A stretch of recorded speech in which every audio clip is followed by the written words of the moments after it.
अब हम paragraph number 4 की तरफ आते हैं। पैराग्राफ नंबर 4 में उन्होंने डायरेक्टर्स के पॉइंट ऑफ व्यू को डिस्क्राइब इसमें किया हुआ है कि वो क्या राय रखते हैं हेल्थ एंड सेफ्टी के बारे में। हेल्थ एंड सेफ्टी के बारे में बेसिकली वो ये राय रखते हैं कि हेल्थ एंड सेफ्टी बेसिकली एक फुल टाइम जॉब नहीं है, और जिसकी वजह से वो जो है इतना फोकस्ड में पहले नहीं थे। लेकिन जैसा कि इस सिनेरियो के सबसे शुरू में ही बताया गया था कि यहाँ पर एक बहुत सीरियस हादसा हुआ था, उसकी वजह से जो है वो सोच रहे हैं, बल्कि होप कर रहे हैं कि बेकरी की हेल्थ एंड सेफ्टी की परफॉर्मेंस को इम्प्रूव किया जाए, क्योंकि उन्होंने कुछ लेसन्स जो हैं लर्न किए हैं सीरियस एक्सीडेंट की वजह से, और उसकी वजह से उनकी रेपुटेशन भी बहुत ज़्यादा इफ़ेक्ट हुई है, जिसकी वजह से उनको इस चीज़ को अब फोकस करना पड़ रहा है। फिर उन्होंने ये बताया कि उनके पास इतना बजट ही नहीं है कि वो हेल्थ एंड सेफ्टी को फॉलो कर सकें, लेकिन अगर कोई भी आर्ग्यूमेंट देना है कि ये कितनी इम्पोर्टेंट है, तो उसके लिए प्रॉपर डिस्कशन की जाएगी कि ये हेल्थ एंड सेफ्टी इनको कितना प्रॉफिट दे सकती है। फिर उसके बाद जो है आप, क्योंकि आप हेल्थ एंड सेफ्टी एडवाइज़र हैं, ऑब्वियसली आप इस सिचुएशन को देख रहे हैं, तो आप वहाँ के लोगों से पूछते हैं कि यहाँ पर हेल्थ एंड सेफ्टी के रिप्रेजेंटेटिव्स कौन हैं। तो आपको पता चलता है कि वहाँ पे हेल्थ एंड सेफ्टी के कोई रिप्रेजेंटेटिव्स नहीं हैं जो कि किसी किस्म के स्पेसिफिक सेफ्टी इश्यूज़ को रेज़ करें। अगर कोई मशीन ख़राब हो जाती है तो वो स्ट्रेट अवे कांटेक्ट कर लेते हैं मेंटेनेंस इंजीनियर को। तो इससे हमें ये पता चला कि डायरेक्टर्स जो हैं वो they are more interested in the profits instead कि वो हेल्थ एंड सेफ्टी को बॉदर करें, और हेल्थ एंड सेफ्टी पर बजट लगाने के लिए भी वो ये चीज़ सोच रहे हैं कि हम तभी बजट लगाएंगे जब हमें इसके आर्ग्यूमेंट्स में हमें ये पता चलेगा कि वो कितना हमारे प्रॉफिट्स को इम्प्रूव कर सकता है। तो एज उनको हादसा तो हुआ है, सीरियस एक्सीडेंट हुआ है, लेकिन still they are bothered about it कि ये डिस्कशन की जाए कि कितना हमें प्रॉफिट हेल्थ एंड सेफ्टी की इम्प्लीमेंटेशन दे सकती है। तो ये पैराग्राफ नंबर 4 जो है इसमें ये चीज़ बताई हुई है। अस्सलाम वालेकुम डियर लर्नर्स। अब हम ये पैराग्राफ नंबर 5 की तरफ आते हैं। पैराग्राफ नंबर 5 में वो ये कहते हैं कि आप एज अ सेफ्टी एडवाइज़र पूछते हैं इस ऑर्गेनाइजेशन से कि आप लोग ट्रेनिंग प्रोवाइड करते हैं या नहीं करते। आप स्टाफ से इंक्वायर करते हैं, तो पूछने पे पता चलता है कि इंडक्शन ट्रेनिंग्स प्रोवाइड की जाती हैं न्यू स्टार्टर्स को जब वो ज्वाइन कर लेते हैं, और 1.5 महीने के अंदर अंदर इनको ये इंडक्शन ट्रेनिंग प्रोवाइड की जाती है। New starters are then shown how to carry out their roles by someone, यानी कि दूसरे लोग जो ऑलरेडी काम कर रहे हैं या दूसरे लोगों को काम करवा के दिखाया जाता है न्यू स्टार्टर्स को कि इन्होंने अपने रेलेवेंट डिपार्टमेंट्स में कैसे काम करना है। फिर फाइंड आउट करने पे ये भी पता चला कि बहुत सारे जो वर्कर्स थे वहाँ पर उन्होंने फर्स्ट एड ट्रेनिंग रिसीव की, लेकिन ये बहुत पुरानी बात है और बहुत सारे लोग उनमें से ऑलरेडी ऑर्गेनाइजेशन छोड़ के जा चुके हैं। इसके अलावा ये भी पूछा गया कि डायरेक्टर्स जो हैं वो ट्रेनिंग के बारे में क्या राय रखते हैं, तो वो बेसिकली कहते हैं कि they think it is a wasting of time, और वेस्टिंग ऑफ टाइम की वजह से ही मज़ीद इंक्वायर करने पे उन्होंने पूछा कि इनकी डॉक्यूमेंटेशन जो है हेल्थ एंड सेफ्टी की रखी जाती है या नहीं। तो वर्कर्स आगे से रिस्पॉन्ड इस हवाले से करते हैं कि जो इनकी डॉक्यूमेंटेशन है इसके हवाले से उनको नहीं पता, और शिफ्ट मैनेजर से पूछा जाता है कोई भी चीज़ हेल्थ एंड सेफ्टी की डॉक्यूमेंटेशन के बारे में अगर पूछी जा रही हो। तो बेसिकली जो पैराग्राफ नंबर 5 है उसमें हमें इन शॉर्ट पता चला कि वो ट्रेनिंग जो थी वो न्यू स्टार्टर्स को प्रोवाइड करते हैं, लेकिन बहुत सारे लोगों को ट्रेनिंग प्रोवाइड की भी थी जो कि अभी एग्जिस्ट ही नहीं करते ऑर्गेनाइजेशन में, और डॉक्यूमेंटेशन का भी इनका प्रॉपर जो है मेंटेनेंस का काम नहीं है। अब पैराग्राफ नंबर 6 की तरफ आते हैं। पैराग्राफ नंबर 6 में वो कहता है the duty shift manager is sitting at there desk surrounded by a paper work. अब वो शिफ्ट मैनेजर्स के बारे में थोड़ा सा डिस्क्राइब कर रहे हैं कि जो शिफ्ट मैनेजर है वो अपने डेस्क पे जो है वो बैठा हुआ है, लेकिन ही लुक्स वेरी स्ट्रेस, बहुत स्ट्रेसफुल लग रहा है, उसके इर्द गिर्द बहुत ज़्यादा पेपर है। फिर जैसे ही आप उस जो शिफ्ट मैनेजर है उसके पास जाते हैं, आप अपना इंट्रोडक्शन देते हैं कि मैं हेल्थ एंड सेफ्टी का एडवाइज़र हूँ, और एडवाइज़र के होने के नाते आपकी जो डॉक्यूमेंटेशन है वो आप कहाँ पर रखते हैं। तो मैनेजर जो है वो बहुत सारे फ़ोल्डर्स कबर्ड्स में से निकालता है और उसमें से रिस्क असेसमेंट्स भी निकाल के उसको दिखाता है कि ये जो कॉर्नर ऑफ द रूम है उसमें जो कबर्ड है कॉर्नर ऑफ द रूम में, वहाँ पर से अपनी डॉक्यूमेंटेशन निकाल के उनको देता है। फिर एज अ सेफ्टी एडवाइज़र आपको पता चलता है कि वहाँ पे बहुत सारी रिस्क असेसमेंट्स ओवंस के बारे में हैं, मशीनरीज़ के बारे में है, लेकिन वो आउटडेट हो चुकी हैं। This is very very shocking thing कि रिस्क असेसमेंट्स अगर आउटडेट हो जाए तो क्या मतलब होता है? इसका ये मतलब होता है कि अगर किसी किस्म के चेंजेस ऑर्गेनाइजेशन में आए हैं, मशीनरी के हवाले से, जो ओवंस हैं उनके हवाले से, या बेकरी के टूल्स एंड इक्विपमेंट्स के हवाले से उनको अपडेट नहीं किया गया।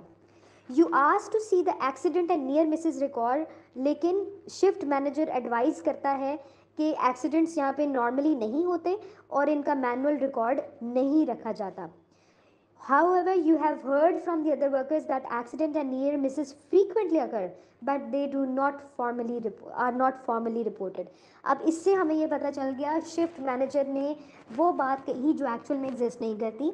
आपने as a safety adviser shift manager से पूछा कि आपके नियर मिसेस के और आपके एक्सीडेंट्स के रिकॉर्ड्स कहाँ हैं, तो मैनेजर ने कहा कि हमारे यहाँ पर एक्सीडेंट्स बहुत कम होते हैं, लेकिन जब आपने स्टाफ से इंक्वायर किया था एज अ सेफ्टी एडवाइज़र तो उन्होंने कहा था कि फ्रीक्वेंटली अकर होते हैं और वो लेकिन फॉर्मली रिपोर्ट नहीं होते, जिसकी वजह से मिस हो जाते हैं।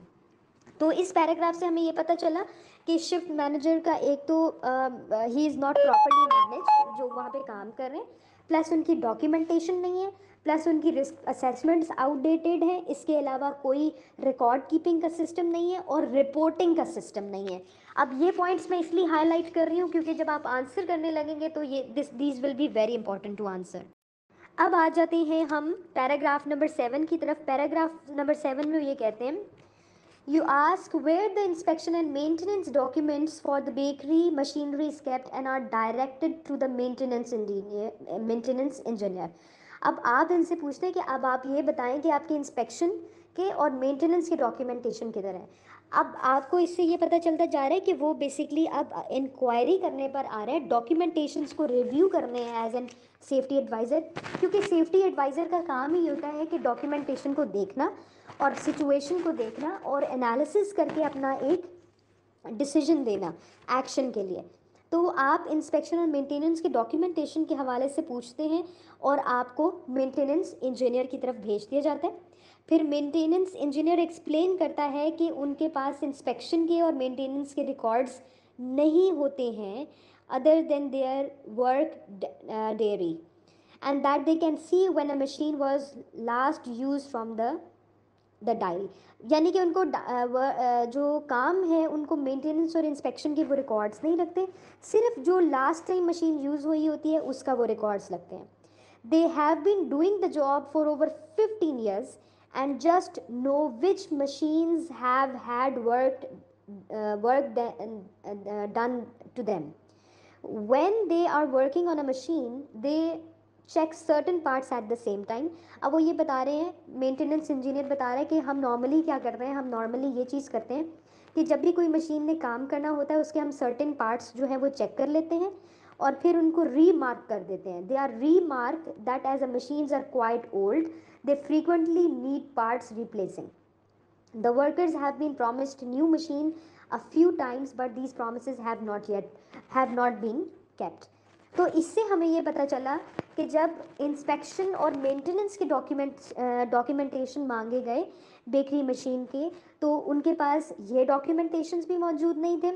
इसके अलावा ये प्रॉपर रिकॉर्ड्स मेंटेन नहीं कर रहे थे इंस्पेक्शन और मेंटेनेंस के, सिर्फ डायरी पे वो वर्क लिख रहे थे जो लास्ट टाइम उनका मशीन पर काम हुआ होता था।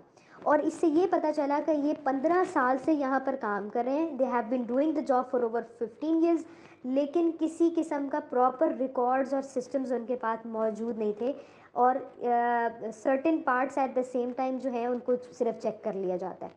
फिर उनको दोबारा रीमार्क कर दिया जाता है कि ये ओल्ड पार्ट्स हैं मशीन के और किसी किस्म की जो है न्यू मशीन्स नहीं लाई जाती और बहुत सारे प्रॉमिसेस वर्कर्स के साथ करने के बावजूद उनके प्रॉमिसेस कीप नहीं किए जाते।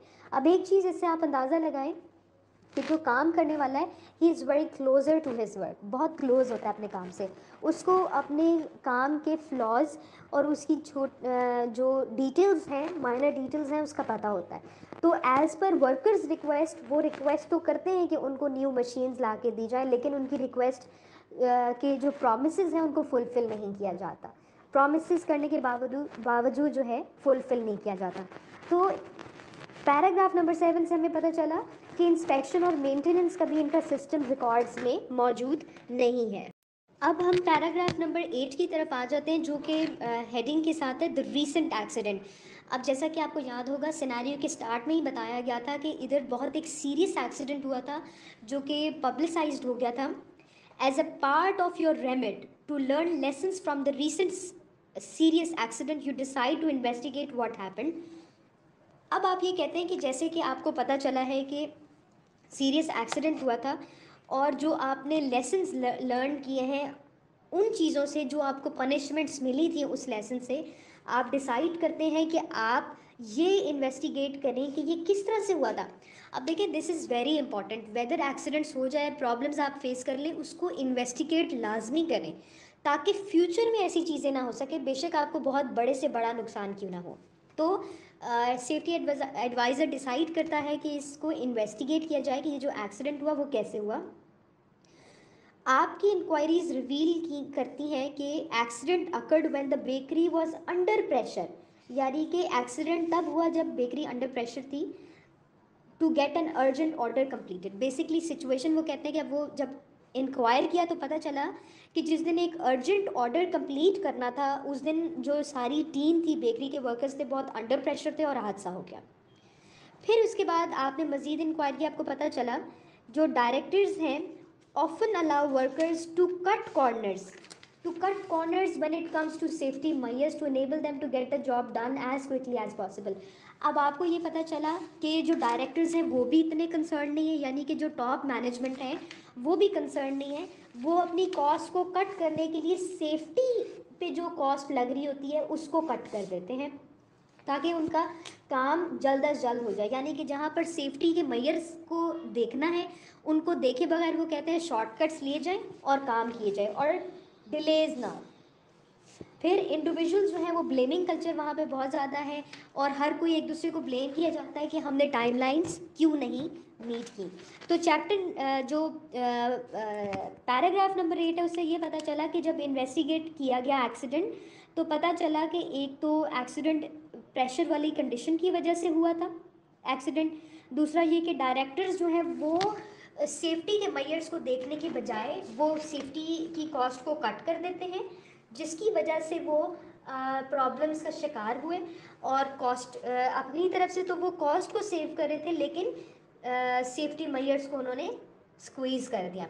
और वहाँ पे कल्चर क्या था, ब्लेमिंग कल्चर था कि एक दूसरे को ब्लेम करते रहते हैं कि टारगेट्स हमारे रीच किसकी वजह से नहीं हुए, जो ब्लेमिंग कल्चर का एक बैड नतीजा निकलता है। तो आई होप सो आपको पैराग्राफ नंबर 8 भी समझ आ गया होगा। अब हम पैराग्राफ नंबर 9 की तरफ आते हैं जिसमें वो एक्सीडेंट की सिचुएशन को एक्सप्लेन करते हैं। वो कहते हैं कि नाइट शिफ्ट का टाइम था और जो कन्वेयर था, अब आपको याद होगा कि कन्वेयर क्या है, ओवन के अंदर वो जो कन्वेयर बेल्ट है वो रैकिंग की फॉर्म में थी, उनमें से जो रैकिंग थी वो कोलैप्स हो जाती है और मतलब टूट जाती है दूसरी कन्वेयर के ऊपर, जिसकी वजह से उनको ज़रूरत पड़ती है कि मेंटेनेंस इंजीनियर को बुलाया जाए। ठीक है, क्योंकि मेंटेनेंस इंजीनियर का ही ये काम है कि वो जो ब्रेकडाउन्स आएँ, इस तरह के मसले मसाइल आएँ, वो उनको ठीक करें। लेकिन प्रॉब्लम क्या आता है कि जो मेंटेनेंस इंजीनियर के आने का टाइम होता है वो डे के शिफ्ट में, जबकि ये हादसा रात के टाइम हुआ। और जब अगर इतनी लेट टाइम के बाद वो आता तो जो डिलीवरी उन्होंने करवानी थी वो डाउन टाइम में बदल जाती, यानी कि वो लेट हो जाती, डिले हो जाती और उनको बहुत ज़्यादा प्रॉब्लम का सामना करना पड़ता।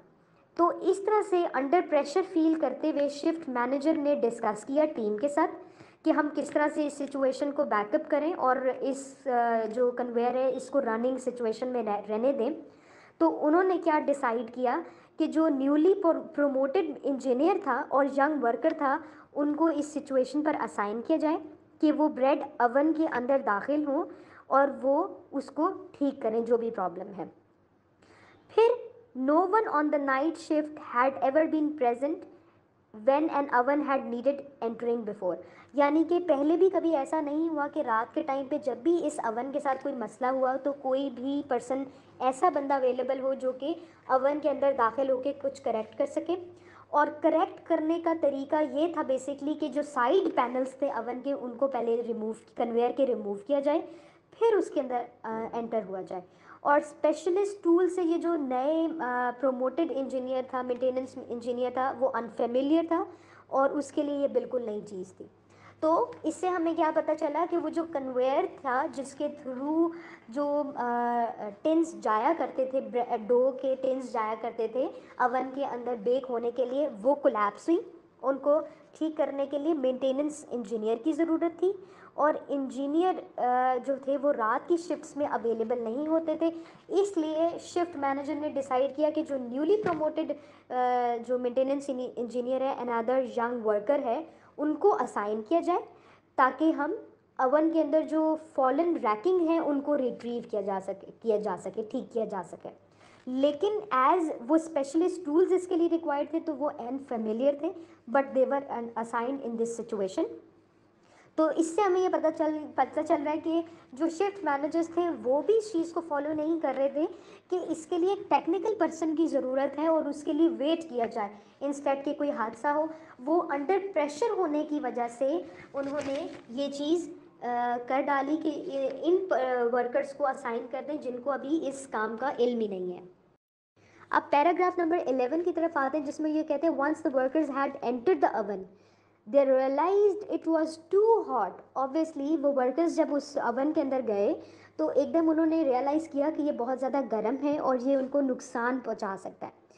बट वो अवन के अंदर जाने के बाद वो कुलीग्स को इशारे करते रहे और बहुत मुश्किल से जो था अलर्ट कर सके, शाउटिंग करके हेल्प के लिए, क्योंकि कन्वेयर जो था वो मूविंग फॉर्म में था और वो मूविंग फॉर्म में होने की वजह से आगे जा रहे थे, जिसकी वजह से बाय के कुलीग्स ने बहुत मुश्किल से उनको पता चल सका। Their colleagues tried to get them out of the oven but they did not know how to do this or locate how far they were inside the oven. अब ऑब्वियसली ये चीज़ उनको ऑलरेडी पता नहीं थी कि किस तरह से इसको चेक करना है, इसकी हीट को, कि ये अभी टेम्परेचर इसका कूल डाउन हुआ भी नहीं हुआ। अब वो वर्कर्स अंदर चले गए, वो ऑलरेडी उस अवन के अंदर है, कन्वेयर पे हैं और वो कन्वेयर जो है वो आहिस्ता आहिस्ता आगे जाता जा रहा है और जिसकी वजह से जो कुलीग्स जो बाहर देख रहे थे उनको ये नहीं समझ में आ रही थी वो किस तरह से उनको लोकेट करेंगे, वो कहाँ हैं, और ये भी नहीं उन्हें समझ आ रहा था कि वो किस तरह से उनको इस सिचुएशन से निकालें। Everyone was frantically trying to help but there seemed to be no one in the charge to take control of the situation. हर कोई अपनी तौर पे कुछ ना कुछ कर रहा था कोशिश, लेकिन किसी से भी इस सिचुएशन हैंडल नहीं की गई और ना ही वहाँ पर कोई ऐसा बंदा मौजूद था जो इस सिचुएशन को हैंडल करता। एज अ रिज़ल्ट इसका नतीजा क्या निकला? इसका नतीजा निकला डिले हो गया उनको बाहर निकालने पर।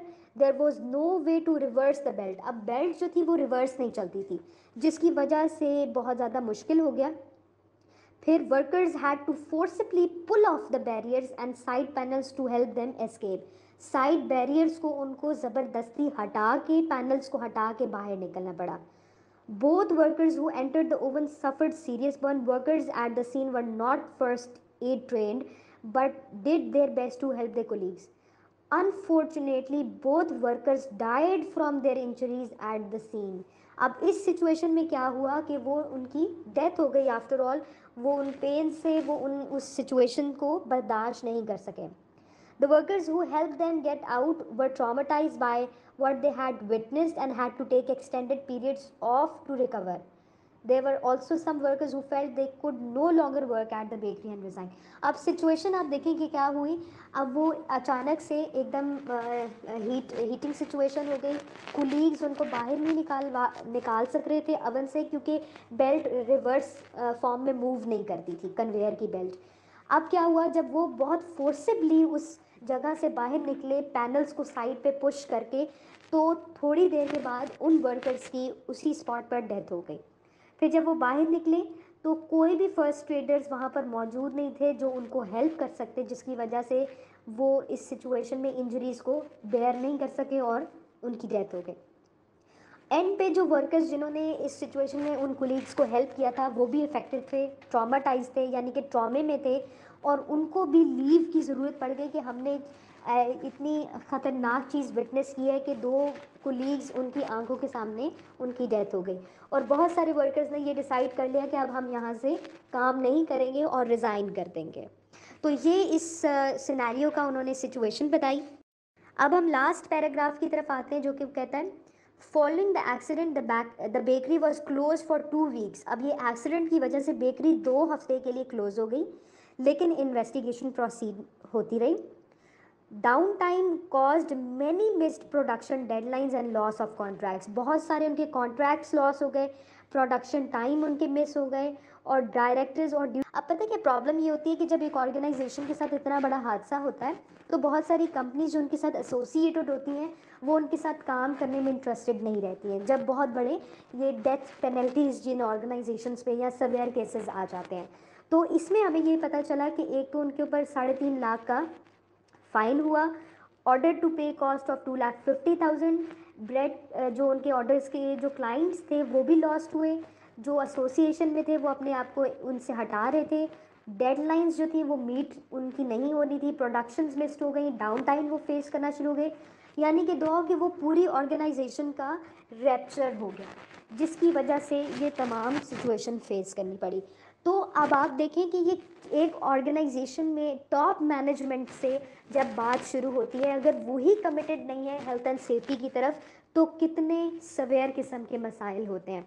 आपने इसमें देखा होगा कि जो मैनेजर्स और डायरेक्टर्स थे बेसिकली वो इस चीज़ को समझते थे कि इस पर इन्वेस्ट करना प्रॉफिटेबल नहीं है, प्रॉफिट्स की बात करते थे, या वो ये समझते थे कि ये एक वेस्टेज ऑफ टाइम है लोगों को ट्रेन करना, और मेंटेनेंस नहीं थी, रिकॉर्ड मेकिंग नहीं थी।